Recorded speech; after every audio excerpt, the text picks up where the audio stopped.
In this video, I'm just going to take you through a typical day of eating with me. I'm also going to be sharing a couple of tips that I've picked up over the many years that I've been interested in health and wellness, so make sure to stay tuned for those. Make sure to hit that subscribe button so you don't miss any videos and we can be internet friends. Every morning, I start off by drinking as much water as I possibly can. I have this 1 liter Nalgene bottle I bought from Amazon, and I love it because it's super easy to track how much water I drink throughout the day. Since it's 1 liter, I just make sure to drink 3 to 4 bottles per day. I know that sounds like a lot of water, but I've been drinking that amount of water since I was 18, so it's like I'm super used to it, and when I don't drink very much, I go through water withdrawal. I guess that's called dehydration. That's my first health tip for you that I highly recommend if you aren't already doing. Start with 2 liters if you're not tracking your water. Start with 2 liters and then up it to 3 liters. And then if you're crazy like me, bring it up to 4 liters. And I swear it's gonna make all the difference. For me, it just helps keep me energized and feeling good and being healthy and feeling satiated, and it's good for your skin, it's good for your hair. You hear it everywhere. I'm probably not the first person to tell this to you, so we'll move on from that. After I've had my water, I will start off my morning with some coffee. I like to make a stovetop espresso, and then I just heat up some almond milk in the microwave and make a latte. I'm pretty picky when it comes to almond milk in my coffee.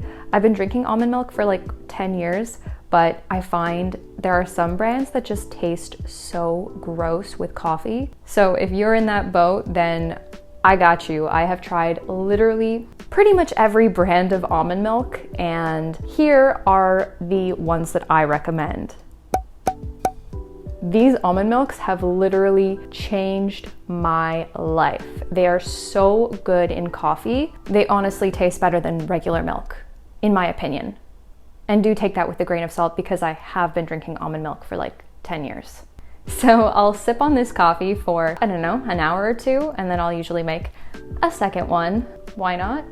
I feel like 2 coffees is like a very reasonable amount of coffee, right? I have cut down. I used to drink like 3, sometimes even 4, but I've been having a lot of sleep issues, so I'm trying my best to just drink 2. So my second health tip is intermittent fasting. I'm really flexible with the way that I intermittent fast. I don't like to set strict, rigid rules in my eating lifestyle. I have before, and I just find it to be very limiting, and the health benefits that you get physically are undermined by the mental stress of having such rigid rules. So I find it's good to have these guidelines, but don't worry if you can't. So as a guiding principle, I tend to eat between 11, 12, 1 o'clock as my first meal, and then like 6, 7, 8 o'clock as my final meal. But again, that is super just the norm, but not the exception. I make exceptions all the time, and I think that that is, for me, a healthy way to live. That being said, I do love intermittent fasting. I find I feel so energized in the morning when I don't have breakfast. And this is coming from someone who used to be starving for breakfast at like 7 a.m. and then starving for my snack at like 10 a.m. But I find with intermittent fasting and eating balanced meals, it's really helped me regulate my natural hunger cues. So I'll have my first meal around 11, 12, 1 o'clock, depending on the day. Today, I believe I had it at almost 12 o'clock. I made myself this delicious breakfast bowl thing that I'm obsessed with right now, which is basically just Greek yogurt. I buy the Liberté 0% plain unsweetened yogurt, some frozen blueberries, which I will just rehydrate with warm water. Rehydrate, defrost with warm water that I just pour out of the tap, and top the yogurt with the blueberries and my homemade granola, which is so good. Let me know in the comments if you want me to make a recipe video on that granola. This granola, you guys, it's so good. This has honestly become my go-to brunch, we'll call it, because it's so satisfying. I have a sweet tooth, so it satisfies the sweet tooth, and it keeps me full for the entire afternoon. Which brings me onto my third health tip, and that is eating balanced meals. Throughout my life of dieting and health, I have gone through so many different mentalities of fat is bad, fat is good, protein is good, protein is bad. Believe it or not, I did think that at one point. Carbs are good, carbs are bad, all that kind of stuff.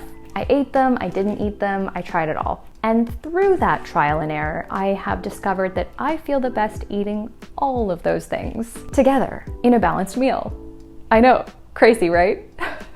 If you want to be satiated and satisfied after your meals, then make sure to include some protein, some carbs, some fats, and don't be afraid of any food group. If you're gonna be afraid of something, first of all, don't be afraid of it. It's food. We all enjoy it. Just make healthy choices most of the time and don't beat yourself up if you don't.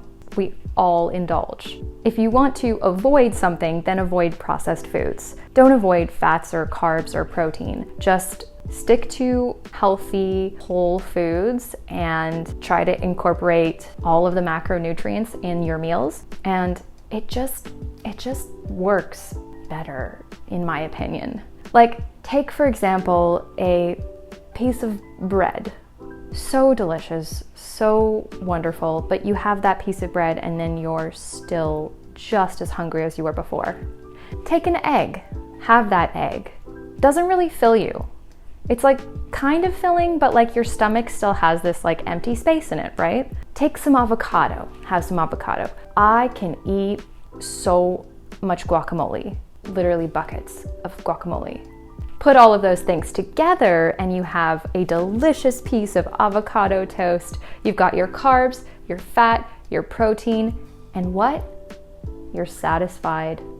Some days I'm extra hungry and I'll have a snack or even a small second meal, but today I wasn't that hungry. I didn't really go out and do any activity because, you know, winter and quarantine. So I didn't get hungry until like 6, 7 o'clock. And I had these Uber Eats coupons, so, you know, gonna use them.